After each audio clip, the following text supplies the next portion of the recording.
Le 프랑스가 mandat que vous 충격에 m'avez 빠졌습니다. démocratiquement 세계 confié 조선 기술의 est 심장 un mandat de 프랑스 GTT 본사에 경보가 울렸습니다. 한국이 해냈다. 프랑스가 독점하던 1조 9천억 원의 시장은 하룻밤 사이에 한국의 손으로 넘어갔습니다. 그날 이후 전 세계는 알게 되었죠. 기술은 더 이상 유럽의 것이 아니라고. 오늘 프랑스의 무릎을 꿇린 대한민국의 조용한 혁명, 그 충격적인 반전의 이야기가 시작됩니다. 파리 시간으로 오전 9시. 저는 GTT 본사 18층 제 사무실에서 이메일을 확인하고 있었습니다. 평범한 아침이었어요. 에스프레소 한 잔을 앞에 놓고 밤사이 들어온 메일들을 하나씩 읽고 있었죠. 대부분 일상적인 내용이었습니다. 싱가포르 조선소에서 보낸 설계 승인 요청, 카타르 해운사의 신규 계약 문의 같은 것들이요. 그때 눈에 띄는 메일 하나가 있었어요. 발신자는 우리 회사 아시아 지역 정보 분석팀이었습니다. 제목은 긴급 한국 삼성중공업 동향 보고였죠. 저는 커피를 한 모금 마시고 메일을 열었어요. 별거 아니겠지 싶었거든요. 하지만 첫 문장을 읽는 순간 손에 들고 있던 커피잔을 책상에 내려놓았습니다. 삼성중공업이 실제 해상 운항 테스트를 실시할 예정입니다. 통영에서 제주까지 약 350km 구간을 KCEC 화물창을 장착한 실험선으로 운항할 계획입니다. 실제 액화천 연가스를 적재한 상업 운항 수준의 테스트로 파악됩니다. 저는 그 문장을 3번 읽었어요. 실험실 테스트도 아니고 실제 바다에서 가스를 싣고 운항한다고요? 이건 좀 다른 문제였습니다. 실험실에서 온도를 낮추고 압력을 측정하는 건 누구나 할 수 있어요. 하지만 실제 바다는 완전히 다른 세계거든요. 파도가 배를 흔들고 온도가 시시각각 변하고 예측 불가능한 변수들이 수없이 많이 생기는 곳이죠. 보고서를 끝까지 읽어내려갔습니다. 정보 출처에 따르면 삼성중공업은 지난 2년간 총 30회 이상의 극저온 테스트를 진행했으며 최근 테스트에서 영하 163도 환경에서 8시간 이상 안정적인 데이터를 확보한 것으로 추정됩니다. 2차 방벽 구조를 기존 GTT 방식과 다르게 설계한 것으로 보이며 온도 변화 흡수 구조를 적용한 것으로 분석됩니다. 2차 방벽 온도 변화 흡수 구조. 이건 우리도 10년 전에 연구했던 개념이었습니다. 하지만 실제 구현이 너무 어려워서 포기했던 방식이에요. 이론적으로는 완벽했지만 실제로 만들려면 밀리미터 단위의 정밀도가 필요했고 용접 기술도 기존과 완전히 달라야 했거든요. 그래서 우리는 더 안정적이고 검증된 방식을 선택했던 겁니다. 설마 한국이 그걸 해냈다는 건가요? 저는 즉시 아시아 지역 담당 부사장인 피에르 뒤랑에게 전화를 걸었습니다. 신호음이 3번 울린 후 그가 받았어요. 앙투안, 무슨 일인가? 한국 보고서 봤나? 삼성중공업 말일세. 제 목소리에 긴장감이 묻어났는지 피에르의 목소리 톤이 바뀌었어요. 30번의 테스트라고 써있더군. 그리고 8시간 안정화 이건 장난이 아니야. 제가 말했습니다. 자네 생각에는 진짜 성공할 수 있다고 보나? 피에르가 조심스럽게 물었어요. 10년 전 KC일 때 기억하나? 그때도 20번 넘게 테스트했었어. 하지만 실제 바다에서는 2시간도 못 버텼지. 이번에도 똑같을 걸세. 그럼 걱정할 필요 없지 않나? 아니, 피에르. 만약에 말이야, 아주 만약에. 이번에 성공한다면 어떻게 되는지 생각해봤나? 전화 너머가 조용해졌어요. 우리 둘 다 알고 있었거든요. 만약 한국이 독자 기술로 화물창을 만들 수 있게 된다면 연간 1조 9천억 원의 수입이 사라진다는 걸요. 회사 전체 매출의 60%가 날아가는 겁니다. 언제 테스트한다고 했나? 피에르가 다시 물었어요. 1월 중이라고만 나와 있네. 정확한 날짜는 아직 확정되지 않은 것 같아. 하지만 고지겠지. 그날 오전 11시, 저는 긴급 임원 회의를 소집했습니다. GTT 최고 경영자인 장윅 베르나르를 비롯해 기술, 영업, 법무, 재무 담당 임원 6명이 회의실에 모였어요. 저는 프로젝터로 보고서 내용을 띄웠습니다. 신사 여러분, 한국에서 심상치 않은 움직임이 포착되고 있습니다. 화면에 삼성중공업의 KC-EC 프로젝트 타임라인이 나타났어요. 2023년부터 2025년까지 30번의 테스트 기록들이 그래프로 표시되어 있었죠. 영업 담당 부사장인 마르크가 먼저 입을 열었습니다. 10년 전에도 비슷한 보고 받지 않았나요? 결국 실패했잖습니까? 맞습니다. 하지만 이번은 좀 다릅니다. 저는 다음 슬라이드로 넘어갔어요. KC1과 KC2C의 비교 데이터가 나타났습니다. KC1은 20번의 테스트 끝에 최대 2시간밖에 버티지 못했습니다. 하지만 KC2C는 30번째 테스트에서 8시간을 버텼어요. 4배 차이입니다. 재무 담당 이사인 소피가 손을 들었어요. 만약 한국이 성공한다면 우리 회사에 미치는 영향을 계산해 보셨습니까? 저는 고개를 끄덕이고 다음 슬라이드를 띄웠습니다. 숫자들이 화면을 가득 채웠어요. 한국 시장에서만 연간 1조 9천억 원의 매출이 발생합니다. 전체 매출의 59.3%입니다.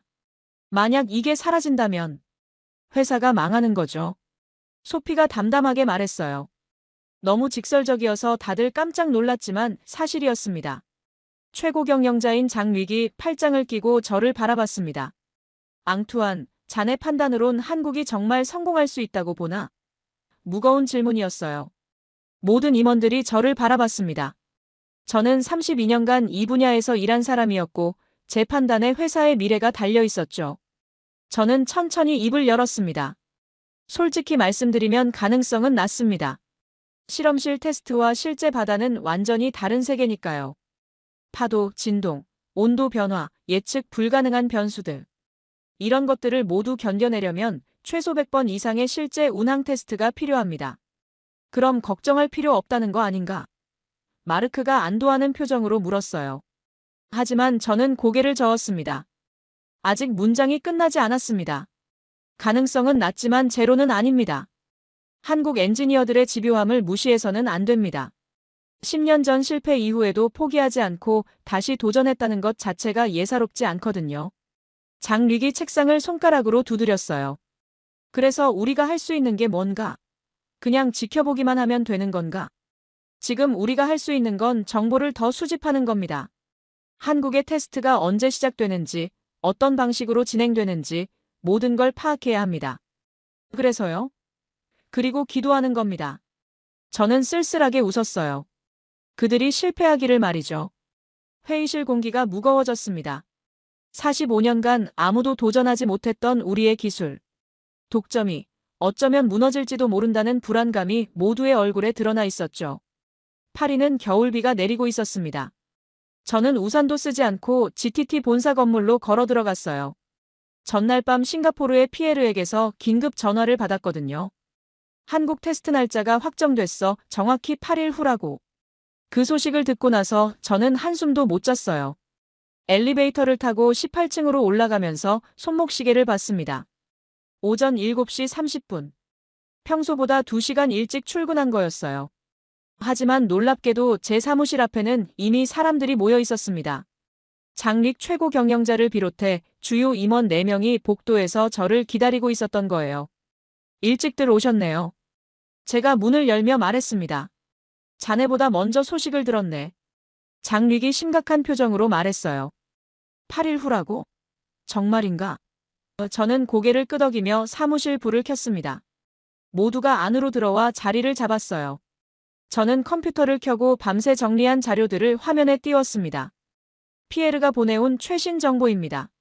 한국 기상청 자료 해양 조건 그리고 저는 다음 파일을 열었어요. 삼성중공업 내부 일정표입니다. 어떻게 그걸 구했나? 재무 담당 소피가 놀란 표정으로 물었습니다.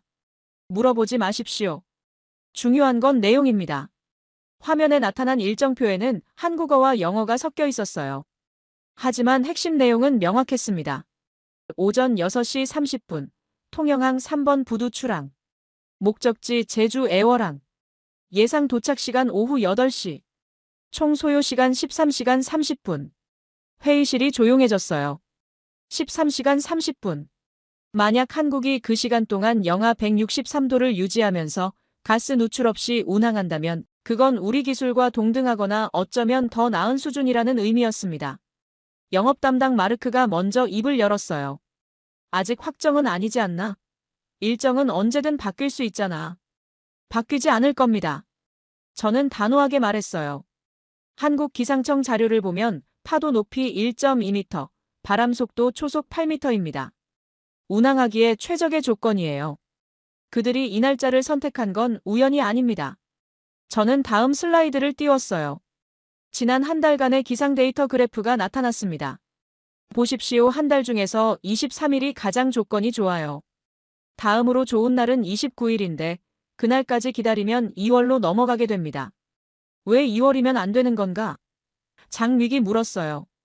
조선업계는 분기별로 실적을 평가받습니다. 제가 설명했습니다. 만약 1분기 안에 성공 사례를 만들면 2분기부터 본격적인 상업화가 가능해요. 하지만 2월로 넘어가면 준비 기간을 고려할 때 1분기 내 상업화가 어렵습니다. 그래서 그들은 반드시 1월 안에 성공시키려고 할 겁니다. 소피가 계산기를 두드리기 시작했어요. 만약 한국이 2분기부터 상업 생산을 시작한다면 그녀의 손가락이 빠르게 움직였습니다. 우리 2분기 예상 매출이 4,300억 원 감소합니다. 3분기에는 8,900억, 4분기에는 그녀가 계산을 멈추고 고개를 들었어요. 연말까지 총 1조 6천억 원의 매출 손실이 예상됩니다.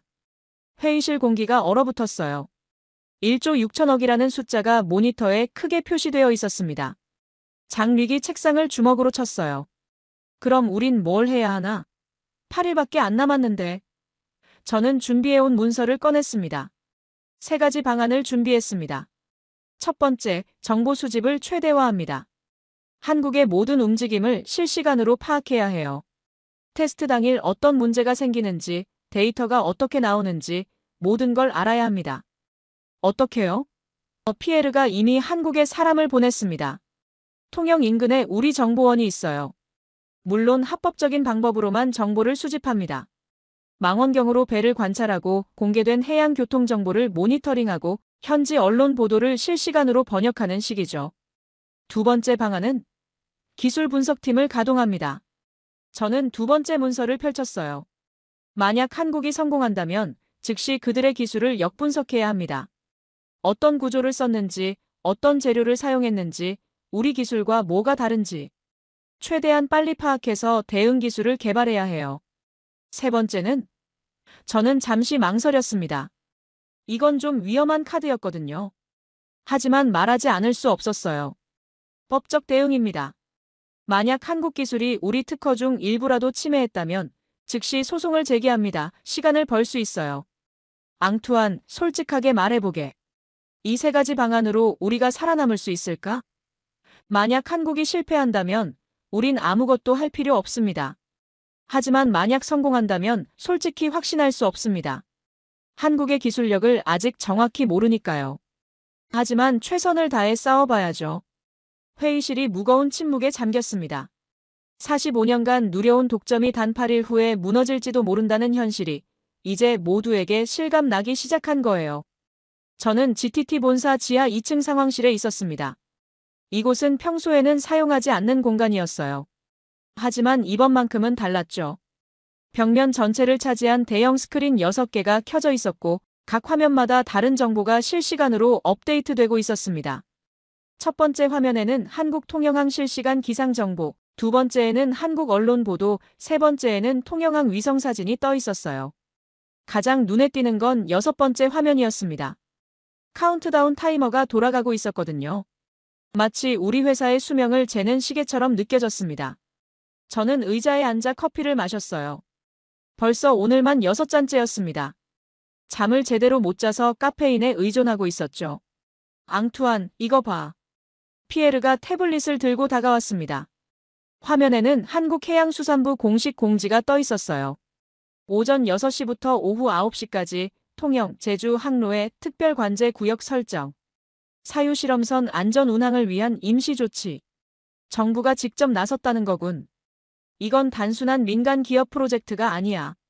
국가 차원의 프로젝트라는 뜻이지. 그게 다가 아니야. 피에르의 목소리가 더 낮아졌어요. 카타르 국영 해운사 기술팀이 제주에 온대. 테스트를 직접 참관하려고. 카타르는 세계 최대 액화천 연가스 수출국입니다. 만약 카타르가 한국 기술을 인정한다면 중동 전체가 움직일 거예요. 사우디, 아랍에미리트, 쿠웨이트. 모든 산유국들이 한국 기술을 선택할 겁니다. 우리 정말 위험한 거 아닌가? 전화 너머가 잠시 조용했어요. 앙투안, 솔직히 말하면 난 이미 이력서를 쓰기 시작했어. 그 말이 가슴을 찔렀어요. 피에르마저 포기하고 있다는 건가요? 32년을 함께 일한 동료가. 그날 저녁 8시, 저는 여전히 상황실에 있었습니다. 대부분의 직원들이 퇴근했지만 저는 떠날 수 없었어요. 화면을 계속 지켜봐야 했거든요. 카운트다운 타이머는 여전히 돌아가고 있었습니다. 카운트다운 5일 전. 저는 상황실에서 밤을 샜습니다. 간이 침대를 들여놓고 2시간씩 자면서 화면을 감시했어요. 새벽 4시쯤 새로운 정보가 들어왔습니다. 피에르가 보낸 긴급 메시지였어요. 앙투안, 중요한 정보야. 한국이 어제 최종 리허설을 했대. 화물창에 실제 가스를 주입하고 6시간 동안 테스트했다고 해. 결과는 완벽했대. 누출 제로, 온도 안정화, 압력 유지 모든 게 계획대로였어.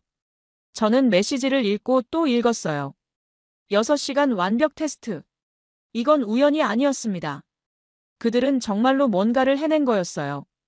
불가능해, 이건 불가능해. 저는 계속 중얼거렸어요. 하지만 현실이었습니다. 한국은 우리가 생각했던 것보다 훨씬 더 앞서 있었던 거예요. 오전 9시 장미기 상황실로 내려왔습니다. 일요일인데도 불구하고 정장을 차려입고 있었어요. 앙투안, 자넨 여기서 잤나? 그가 제 모습을 보며 물었습니다. 내 정보를 계속 모니터링해야 해서요. 저는 일어서며 대답했어요. 한국 상황은? 어제 최종 리허설을 했습니다. 6시간 동안 완벽한 성능을 보였다고 합니다. 장릭의 얼굴이 굳어졌습니다. 6시간이라고? 내 누출 제로, 온도 안정화, 모든 수치가 완벽했다고 합니다. 앙투안, 우리 정말 끝난 건가? 아직. 저는 대답하려다 멈췄어요. 무슨 말을 해야 할지 몰랐거든요. 장릭이 카운트다운 타이머를 바라봤어요. 5일 후면 우리가 어떻게 될지 알고 있나, 앙투안? 장릭이 조용히 물었어요. 주가가 폭락할 거야. 투자자들이 패닉에 빠질 거고 은행에서 대출 회수를 요구할 거야. 직원 3,000명 중 절반은 해고해야 할지도 몰라. 저는 아무 말도 할 수 없었습니다. 무거운 침묵이 흘렀습니다. 그날 오후 저는 혼자 남아 화면을 계속 바라봤습니다. 통영항의 실험선이 보였어요. 작업복을 입은 사람들이 배 주변을 분주하게 오가고 있었죠. 저들도 긴장하고 있겠지. 10년 전 실패의 기억, 20년간의 굴욕. 모든 걸 이번 한 번에 씻어내야 하니까. 그 순간 이상한 감정이 들었습니다. 질투도 분노도 아니었어요. 오히려 존경에 가까운 감정이었죠. 카운트다운 3일 전. 상황실에는 이제 12명의 직원이 24시간 교대로 근무하고 있었습니다. 모두가 긴장한 표정이었어요. 회사의 운명이 3일 후에 결정된다는 걸 알고 있었거든요. 앙투안 박사님. 젊은 분석가 한 명이 다가왔어요. 한국 쪽에서 새로운 움직임이 포착됐습니다. 뭔가? 제주항에 외국 기자들이 모여들고 있습니다. 로이터, 블룸버그, 파이낸셜 타임스. 주요 언론사들이 다 와 있어요. 저는 컴퓨터로 외신 기사들을 검색했습니다. 한국, 프랑스 45년 독점의 도전장 GTT 제국의 종말. 조선 강국 한국, 진정한 기술 독립 눈앞. 모든 기사가 한국의 성공을 기정사실화하고 있었어요. 아직 테스트도 안 했는데 말이죠. 세상이 우리 편이 아니군. 그날 밤 11시, 피에르에게서 마지막 정보가 도착했습니다. 앙투안, 이게 내가 보내는 마지막 보고야. 한국팀이 내일부터 외부와의 연락을 완전히 차단한대.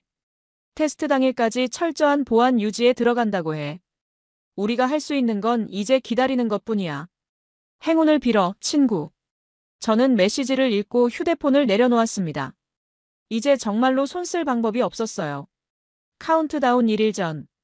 파리 시간으로 오후 6시, 저는 상황실에서 마지막 회의를 진행하고 있었습니다. 장릭을 비롯한 모든 임원진이 모였어요. 내일이면 모든 게 결정됩니다. 승리가 아니면 패배 중간은 없었죠. 신사 여러분.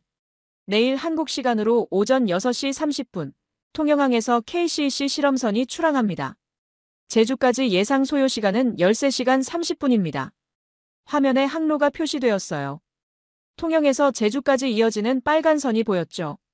이 구간의 기상 조건은 최적입니다. 파도 높이 1.1m, 풍속 초속 7m, 시야 15km.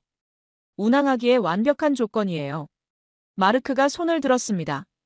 혹시 악천후로 연기될 가능성은? 제로입니다. 저는 단호하게 말했어요. 한국기상청 예보에 따르면 앞으로 일주일간 내일이 가장 좋은 날씨입니다. 소피가 물었어요. 만약 한국이 성공한다면 우리의 즉각 대응 계획은 3단계로 준비했습니다. 저는 다음 슬라이드를 띄웠어요. 첫째, 기술 분석팀이 즉시 역분석에 들어갑니다. 둘째, 법무팀이 특허 침해 여부를 검토합니다. 셋째, 우리도 한국 기술을 도입하는 겁니다. 회의실이 술렁거렸어요. 뭐라고? 마르크가 소리쳤습니다. 선택의 여지가 없습니다. 만약 한국 기술이 우리 것보다 우수하다면 우리도 살아남기 위해 그 기술을 써야 합니다. 자존심을 지키다가 회사가 망할 수는 없잖아요. 앙투안 말이 맞아. 우리는 기술 회사야. 최고의 기술을 제공하는 게 우리 사명이지 자존심을 지키는 게 아니야.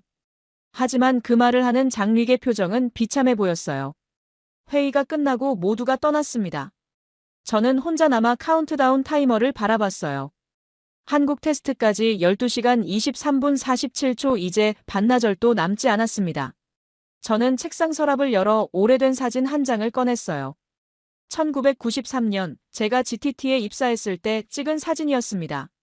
27살의 젊은 엔지니어가 파리 본사 앞에서 환하게 웃고 있었죠. 32년 동안 이 회사를 위해 일했는데 마지막이 이렇게 될 줄이야. 밤 11시, 저는 상황실 간이 침대에 누웠습니다. 잠을 자야 했어요. 내일은 긴 하루가 될 테니까요. 하지만 눈이 감기지 않았습니다. 천장을 바라보며 계속 생각했어요. 만약 한국이 성공한다면? 그럼 끝이야. 45년 제국이 무너지는 거야. 새벽 5시, 파리 시간. 한국은 이미 오후 1시였습니다. 통영항의 활동이 더욱 분주해졌어요. 장릭이 상황실로 들어왔습니다. 앙투안, 자넨 밤새 여기 있었나? 내 잠이 안 와서요. 나도 마찬가지야. 우리는 말없이 화면을 바라봤습니다. 통영항의 실험선이 보였어요. 앙투안. 장릭이 조용히 말했어요. 결과가 어떻게 나오든 자네 잘못이 아니야. 자네는 최선을 다했어. 새벽 6시, 파리 시간. 한국 테스트까지 27분 43초. 상황실에 임원진들이 하나둘 모여들기 시작했습니다. 소피가 노트북을 열어 실시간 주가를 확인했습니다. 주가가 벌써 4% 떨어졌어요. 투자자들이 불안해하고 있습니다. 카운트다운 타이머가 10분을 가리켰습니다. 한국 테스트까지 9분 58초. 상황실이 조용해졌어요. 모두가 숨을 죽이고 화면을 바라봤습니다. 통영항의 실험선에서 연기가 피어오르기 시작했어요. 엔진을 켠 거였습니다. 5분 전입니다. 1분 전입니다. 30초. 10초. 카운트다운이 제로를 가리켰습니다. 화면 속에서 실험선이 천천히 움직이기 시작했어요. 부두를 떠나 바다로 향하고 있었습니다. 13시간 30분의 역사적 항해가 시작된 순간이었죠. 출항했습니다. 분석가가 긴장된 목소리로 말했어요. 저는 화면을 뚫어지게 바라봤습니다. 작은 배가 점점 멀어지고 있었어요. 자, 이제부터가 진짜야. 장릭이 중얼거렸습니다. 그 시간 동안 우리는 기도할 수밖에 없어. 한국 시간 오전 6시 30분. 파리 시간 새벽 6시 30분. 저는 상황실 스크린 앞에 서서 한국의 실험선이 통영항을 떠나는 모습을 지켜봤습니다. 작은 배가 천천히 부두를 벗어나 남해 바다로 향하고 있었어요. 배 이름은 한국호였습니다. 겨우 7,500톤급 소형 운반선이었지만 그 안에는 한국의 2년간 꿈과 우리의 45년 운명이 함께 실려 있었죠. 출항 확인됐습니다. 젊은 분석가가 보고했어요.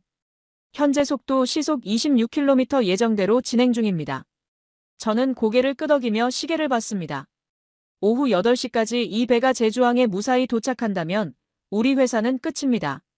하지만 만약 중간에 문제가 생긴다면 저는 그 생각을 떨쳐냈어요. 아직 희망을 버릴 때가 아니었습니다. 첫 1시간은 조용히 지나갔습니다. 한국호는 순조롭게 항해하고 있었어요. 파도도 잔잔했고 날씨도 맑았습니다. 너무 완벽한 조건이었죠. 화물창 온도 어떻게 나오나? 장릭이 물었어요.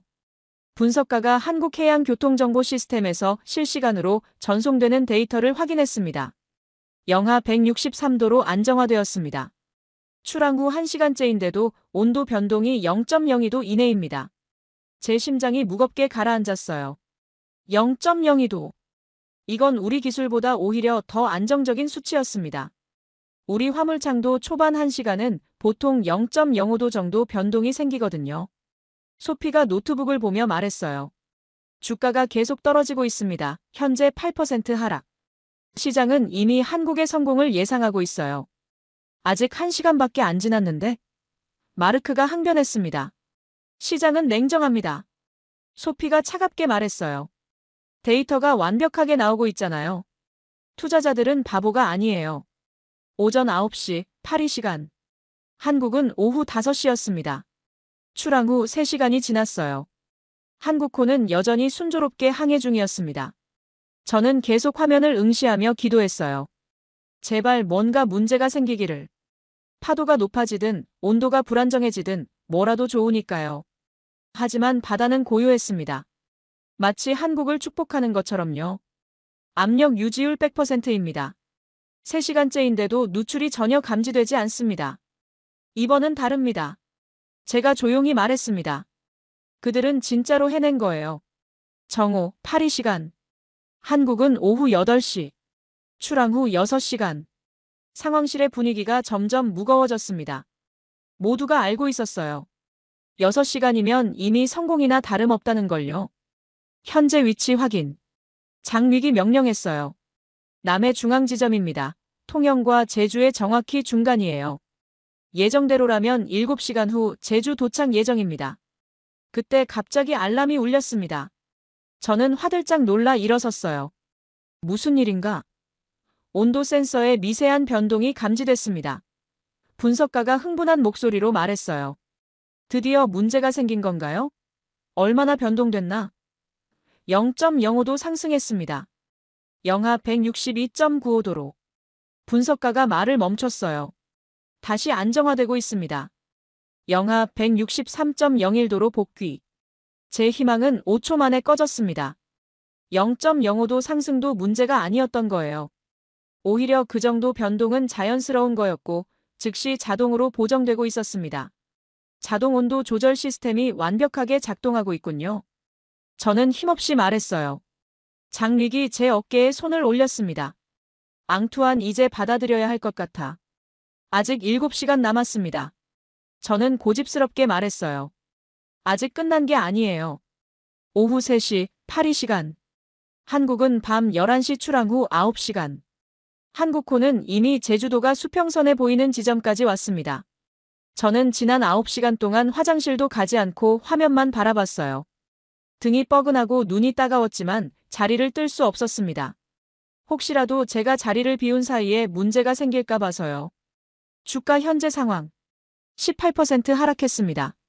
소피가 침울하게 대답했어요. 시가총액이 5,600억 원 증발했어요. 그녀가 말을 멈췄습니다. 그리고 뭔가. 중국 후동중화 조선소에서 보도자료를 냈습니다. 한국 KCC 기술 도입을 검토 중이라고요. 공식 발표예요. 회의실이 술렁거렸어요. 한국이 아직 도착도 하지 않았는데 벌써 중국이 움직이기 시작한 겁니다. 일본 미쓰비시도 움직이고 있습니다. 마르크가 태블릿을 보며 말했어요. 한국 기술진과 접촉을 시도 중이라는 소식이 떴어요.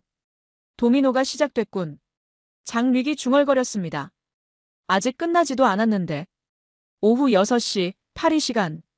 한국은 다음 날 새벽 2시. 출항 후 12시간. 제주항이 점점 가까워지고 있었습니다. 위성사진으로 보니 제주항에는 수십 대의 차량이 대기하고 있었어요.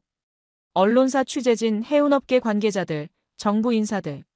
모두가 역사적 순간을 목격하기 위해 모여 있었습니다. 1시간 30분 후면 도착합니다. 분석가가 말했어요. 저는 아무 말도 할 수 없었습니다. 12시간 동안 단 한 번도 제대로 된 문제가 생기지 않았어요.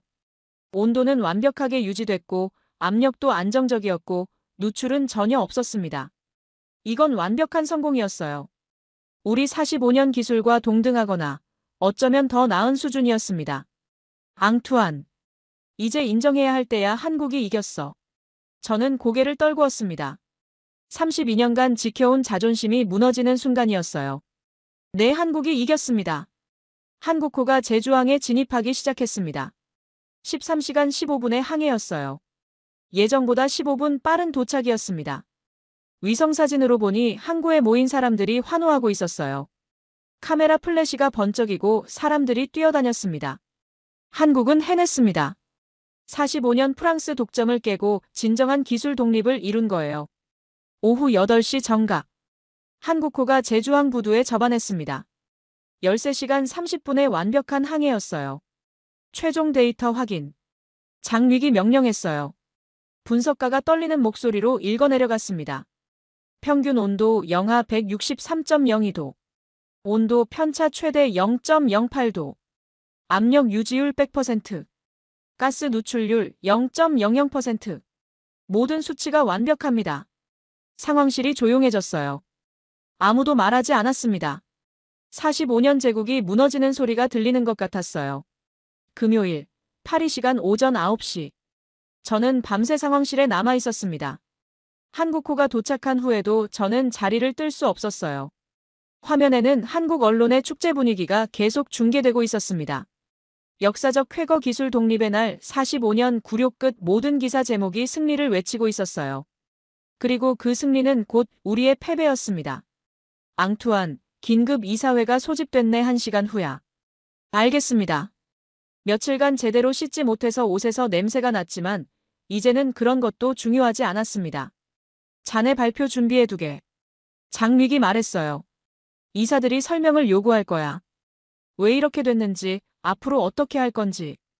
오전 10시, GTT 본사 최고층 이사회실. 긴 테이블 주변에 12명의 이사들이 앉아 있었습니다. 모두가 차갑고 적대적인 표정이었어요. 저는 단상에 서서 프레젠테이션을 시작했습니다. 신사숙녀 여러분. 어제 한국 삼성중공업의 KCC 프로젝트가 성공했습니다. 완벽한 성능을 보였고 모든 수치가 우리 기술과 동등하거나 그 이상입니다. 한 이사가 손을 들었어요. 앙투안 박사, 당신은 최고 기술 책임자입니다. 왜 이걸 막지 못했습니까? 날카로운 질문이었어요. 막을 방법이 없었습니다. 저는 솔직하게 대답했어요. 한국은 2년 동안 완전히 비밀리에 진행했고 우리가 정보를 입수했을 때는 이미 늦었습니다. 그게 변명입니까? 다른 이사가 공격적으로 물었어요. 당신 월급이 얼마인지 아십니까? 그 돈을 받으면서 회사를 지키지 못했잖아요. 저는 아무 말도 할 수 없었습니다. 그 말이 맞았으니까요. 최고 기술 책임자로서 저는 회사의 기술을 지켜야 했습니다. 하지만 실패했어요. 이사님들, 앙투안을 탓할 수는 없습니다. 한국의 기술 발전은 누구도 예측하지 못했어요. 10년 전 KCL 실패 이후 그들이 이렇게 빨리 재기할 줄은 몰랐습니다. 그래서 앞으로 어떻게 할 겁니까? 연장자 이사가 물었어요. 회사 매출의 60%가 한국에서 나오는데 그게 다 사라지면 우리가 어떻게 됩니까? 3가지 대응 방안을 제시합니다. 첫째, 한국 기술을 역분석해서 우리도 유사한 기술을 개발합니다. 6개월 안에 가능할 것으로 봅니다. 둘째는 한국과 기술 제휴를 맺습니다. 우리가 그들의 기술을 유럽에 보급하는 파트너가 되는 거죠. 적이 될 수 없다면 동맹이 되어야 합니다. 이사회실이 술렁거렸어요. 우리가 한국의 하청업체가 되라는 겁니까? 한 이사가 분노했습니다. 선택의 여지가 없습니다. 저는 단호하게 말했어요. 자존심을 지키다가 회사가 망하는 것보다 살아남는 게 우선입니다. 셋째는 새로운 차세대 기술을 개발합니다. KCC를 뛰어넘는 혁신적인 화물창을 만드는 거죠. 수소 운반선, 암모니아 운반선 같은 차세대 에너지 운송 분야로 방향을 전환합니다. 장위기 고개를 끄덕였어요. 앙투안 말이 맞습니다. 과거에 집착하지 말고 미래를 준비해야 합니다. 하지만 이사들의 표정은 여전히 차갑고 회의적이었어요. 회의가 끝나고 저는 제 사무실로 돌아왔습니다. 휴대폰이 울렸습니다. 싱가포르의 피에르에게서 온 전화였어요. 앙투안, 들었나? 카타르가 한국과 기술 도입 계약을 체결했대. 10년 장기 계약이야. 벌써? 응, 어제 테스트 성공을 보고 즉시 결정했대. 그리고 사우디, 아랍에미리트도 줄을 서고 있어. 중동 전체가 움직이고 있었어요. 피에르, 우리 정말 끝난 거야? 글쎄, 솔직히 모르겠어. 피에르의 목소리가 침울했어요. 하지만 예전으로 돌아갈 수는 없을 거야. 45년 독점의 시대는 끝났어. 전화를 끊고 저는 책상에 머리를 묻었습니다. 32년 제 인생의 절반 이상을 이 회사에 바쳤는데 이렇게 끝나는 건가요? 그날 밤 저는 서재에 앉아 노트북을 켰습니다. 한국 뉴스를 검색했어요. 화면에는 통영과 제주의 축제 분위기가 가득했습니다.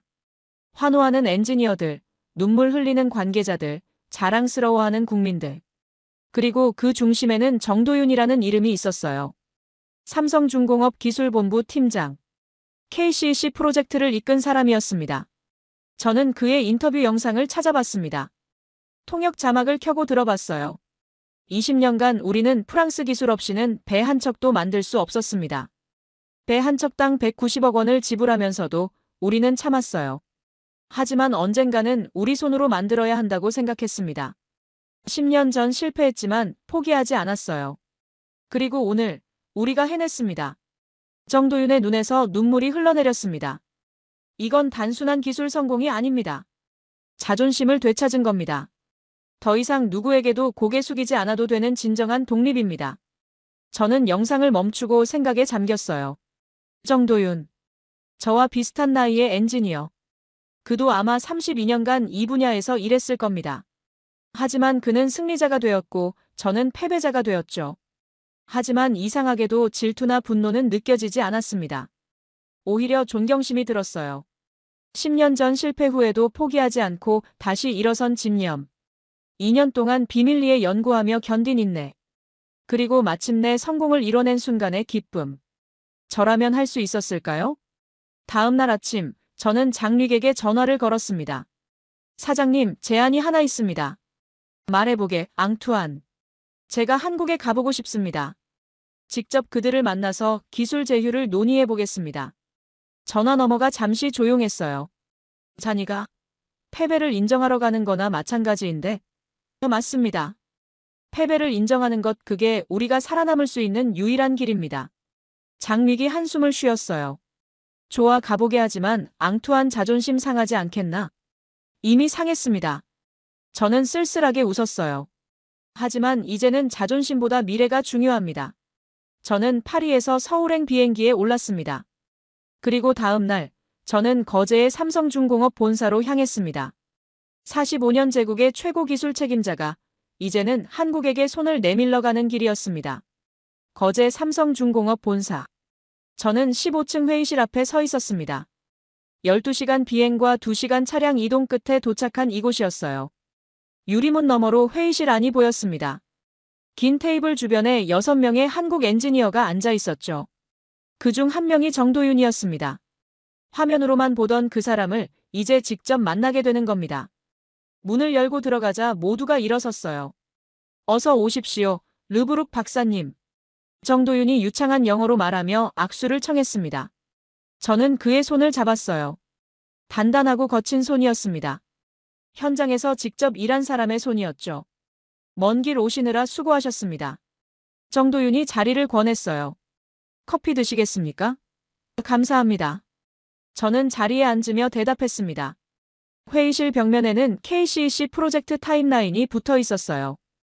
2023년부터 2025년까지 2년간의 여정이 한눈에 보였습니다. 30번의 테스트 기록, 수백 장의 설계도, 수천 시간의 연구. 축하합니다.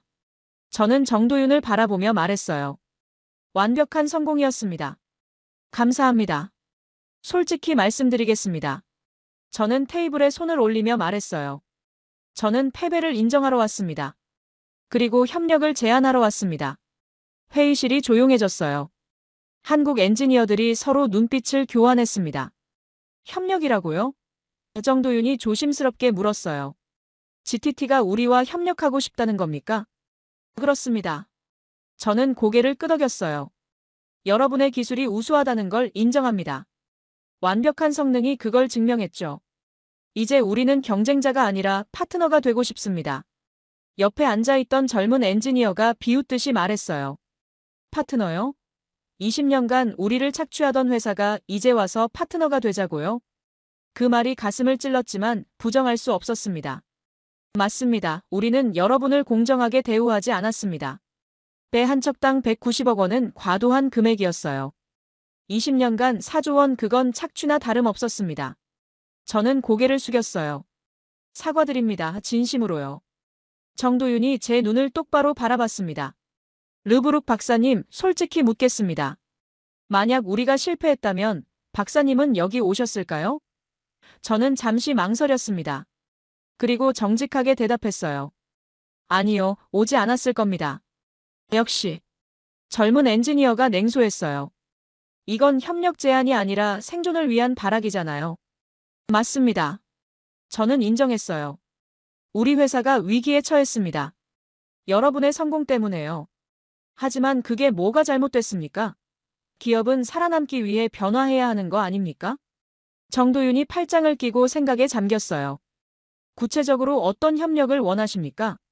여러분의 기술을 유럽과 중동에 보급하는 파트너가 되고 싶습니다. 저는 준비한 자료를 꺼냈어요. GTT는 45년간 쌓아온 글로벌 네트워크가 있습니다. 유럽의 모든 주요 조선소, 중동의 모든 해운사와 관계를 맺고 있어요. 여러분이 직접 개척하려면 10년은 걸릴 시장을 우리는 6개월 안에 열어드릴 수 있습니다. 그 대가는? 젊은 엔지니어가 냉정하게 물었어요. 기술료의 30%를 중개 수수료로 받고 싶습니다. 회의실이 술렁거렸어요. 30%요? 그게 공정한 비율입니까? 공정하지 않다면 협상하겠습니다. 저는 침착하게 말했어요. 20%도 좋고 15%도 괜찮습니다. 중요한 건 비율이 아니에요. 우리가 함께 시장을 키워나가는 겁니다. 그들은 한국어로 짧게 대화를 나눴습니다. 저는 무슨 말인지 알아듣지 못했지만 분위기는 느낄 수 있었어요. 회의적이었습니다. 르브룩 박사님. 정도윤이 다시 영어로 말했어요.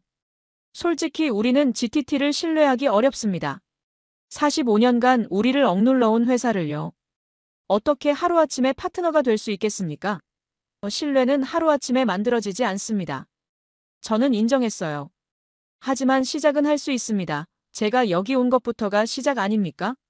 그건 그렇지만 정도윤이 말을 멈췄어요. 그때 회의실 문이 열렸습니다. 50대 후반으로 보이는 남자가 들어왔어요. 정장을 입고 있었고 위험 있는 분위기였습니다. 소개합니다. 정도윤이 일어서며 말했어요. 상무님이십니다. 삼성중공업 기술본부장이시죠. 저도 일어나서 악수를 했습니다. 상무가 자리에 앉으며 말했어요. 르브룩 박사님의 제안 들었습니다. 솔직히 말씀드리면 우리는 GTT의 도움이 필요하지 않습니다. 직설적인 말이었어요. 이미 카타르, 사우디, 중국에서 계약 제의가 들어왔습니다. 우리 혼자서도 충분히 시장을 개척할 수 있어요. 김상무가 말을 이었어요. 우리는 GTT와 경쟁하고 싶지 않습니다. 시장을 양분하는 것보다 함께 키우는 게 낫다고 생각합니다. 그래서 조건부로 협력을 고려할 수 있습니다. 조건이요? 첫째, 기술 공유입니다. GTT의 45년 노하우를 우리와 공유하십시오. 우리도 KCC 기술을 공유하겠습니다. 저는 놀랐어요. 우리 기술을 공유하라고요? 맞습니다. 일방적인 관계가 아니라 진정한 파트너십을 원합니다. 서로의 강점을 나누는 거죠. 김상무가 단호하게 말했어요. 둘째, 중개 수수료는 10%입니다. 30%는 너무 높습니다. 10%면 저는 계산했어요. 예상보다 훨씬 낮은 금액이었습니다. 셋째, 과거에 대한 보상입니다. 지난 20년간 과도하게 받아간 기술료 중 일부를 반환하십시오. 구체적인 금액은 협상하겠지만 최소 5천억 원 정도를 생각하고 있습니다. 5천억 원이요? 그건 회사가 감당하기 어려운 금액인데요. 그럼 협력은 없습니다. 김상무가 단호하게 말했어요. 우리는 GTT 없이도 충분히 성공할 수 있습니다. 하지만 박사님 회사는 어떻습니까? 우리 없이 살아남을 수 있나요? 저는 아무 말도 할 수 없었습니다. 그 말이 맞았으니까요. 우리는 한국이 절실히 필요했지만 한국은 우리가 필요하지 않았어요. 입장이 완전히 역전된 겁니다. 생각할 시간을 드리겠습니다. 정도윤이 조금 부드럽게 말했어요. 본사와 상의하시고 답변 주십시오. 하지만 오래 기다리지는 않을 겁니다. 다른 유럽 회사들도 우리에게 접촉하고 있으니까요. 회의가 끝나고 저는 호텔로 돌아왔습니다. 거제 앞바다가 내려다 보이는 방이었어요. 창밖으로 조선소의 거대한 크레인들이 보였습니다. 저는 장릭에게 전화를 걸었어요. 사장님, 상황이 예상보다 어렵습니다. 얼마나? 기술 공유, 10% 수수료, 그리고 5천억 원 보상을 요구합니다. 전화 너머가 조용해졌어요. 한참 후에 장릭이 말했습니다. 5천억이라 우리 현금 보유액의 절반이야. 그걸 주면 회사가 휘청거려. 하지만 주지 않으면 협력이 없습니다. 그리고 협력 없이는 우리가 망합니다. 사장님, 이건 선택의 문제가 아니에요. 생존의 문제입니다. 앙투안. 이게 우리의 현실인가? 45년 동안 세계를 지배하던 회사가 이제는 한국에 무릎 꿇어야 하는 거야? 네, 이게 우리 현실입니다. 받아들이든지 아니면 파산하든지 둘 중 하나입니다. 그날 밤 저는 잠을 이루지 못했습니다. 창밖의 조선소를 바라보며 생각했어요. 45년 우리가 지배했던 시간. 하지만 이제는 끝났습니다. 한국이 새로운 강자가 되었고 우리는 그들에게 손을 내밀어야 하는 처지가 되었죠. 파리 GTT 본사. 저는 이사회실에 서 있었습니다. 12명의 이사들 앞에서 한국에서 가져온 제안서를 설명하고 있었어요. 이사님들, 이것이 우리가 선택할 수 있는 유일한 길입니다. 한국과의 협력 없이는 우리 회사의 미래가 없습니다. 한 이사가 손을 들었어요. 5천억 원 보상이라니, 이건 굴욕입니다. 우리가 왜 그들에게 돈을 주어야 합니까? 과거의 과오에 대한 대가입니다. 저는 침착하게 대답했어요. 지난 20년간 우리는 공정하지 않은 가격을 받아왔습니다. 이제 그 빚을 갚을 때입니다. 하지만 5천억이면 재무 담당 이사가 계산기를 두드렸어요. 우리 현금의 절반이에요. 이걸 주면 투자 계획이 전부 무산됩니다. 투자 계획보다 생존이 우선입니다. 장릭이 끼어들었어요. 신사숙녀 여러분, 현실을 직시합시다. 한국이 성공한 후 우리 주가는 28% 폭락했습니다. 고객사들이 하나둘 떠나고 있어요. 이대로 가면 6개월 내에 파산합니다. 하지만 한국과 협력한다면 최소한 회사는 유지할 수 있어요. 이사회실이 무거운 침묵에 잠겼습니다. 모두가 알고 있었어요. 선택의 여지가 없다는 걸요. 결국 표결이 이루어졌습니다. 찬성 8, 반대 4. 한국과의 협력안이 통과되었어요. 저는 안도의 한숨을 쉬었습니다. 회의가 끝나고 장릭이 저를 불렀어요. 앙투안, 한국에 다시 가서 계약을 마무리하게. 잔이가 이 일을 시작했으니 잔이가 끝내는 게 맞아. 알겠습니다. 토요일, 다시 거제. 저는 삼성중공업 본사 회의실에 앉아 있었습니다. 이번엔 정식 계약을 체결하러 온 거였어요. 정도윤과 김현철 상무 그리고 법무팀이 마주 앉아 있었습니다. 이사회가 승인했습니다. 저는 계약서를 꺼내며 말했어요. 모든 조건을 수용하겠습니다. 김 상무가 계약서를 꼼꼼히 읽어 내려갔어요. 기술 공유, 10% 수수료, 5천억 원 보상. 모두 명시되어 있군요. 네, 그리고 한 가지 더 추가하고 싶은 조항이 있습니다. 저는 말했어요. 뭡니까? 공동 연구개발입니다. 차세대 화물창 기술을 GTT와 삼성중공업이 함께 개발하고 싶습니다. 수소 운반선, 암모니아 운반선 같은 미래 기술을요. 흥미로운 제안이네요. 구체적으로 어떤 방식입니까? 반반 투자하고 개발된 기술도 반반 소유합니다. 진정한 파트너십이죠. 저는 설명했어요. KCEC로 현재 시장을 장악하고 차세대 기술로 미래를 선도하는 겁니다. 김상무가 고개를 끄덕였어요. 나쁘지 않은 제안입니다. 검토해 보겠습니다. 2시간의 협상 끝에 계약서에 서명이 이루어졌습니다. 정도윤이 악수를 청했어요. 축하합니다. 르브룩 박사님, 이제 우리는 파트너입니다. 감사합니다, 정 팀장님. 저는 그의 손을 꽉 잡았어요. 함께 새로운 역사를 만들어 갑시다. 계약이 끝나고 정도윤이 조심스럽게 물었어요. 박사님, 개인적으로 여쭤봐도 될까요? 물론입니다. 솔직히 어떠십니까? 45년간 지배하던 회사가 이제는 우리와 동등한 위치가 됐는데요. 저는 잠시 생각했습니다. 그리고 정직하게 대답했어요. 처음엔 굴욕감이 들었습니다. 패배를 인정하는 게 쉽지 않았어요. 하지만 지금은 오히려 홀가분합니다. 홀가분하다고요?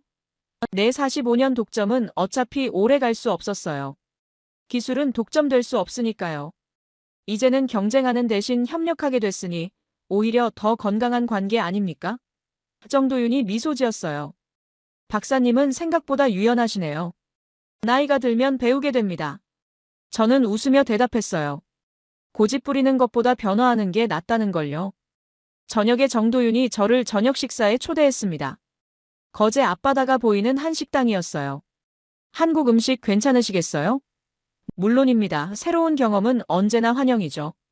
식사를 하면서 우리는 기술 이야기를 나눴어요. GTT의 45년 노하우, 차세대 기술의 가능성, 국경을 넘어선 엔지니어들의 대화였습니다. 박사님, 솔직히 궁금한 게 있어요. 정도윤이 소주잔을 들며 말했어요. 10년 전 우리가 KC1로 실패했을 때 박사님은 어떻게 생각하셨어요? 저는 솔직하게 대답했습니다. 안도했습니다. 한국이 따라오지 못한다고 생각했죠. 오만했어요. 그랬군요. 하지만 틀렸습니다. 저는 인정했어요. 여러분의 집념을 과소평가했어요. 10년 전 실패 후에도 포기하지 않고 다시 도전한 그 집념을요.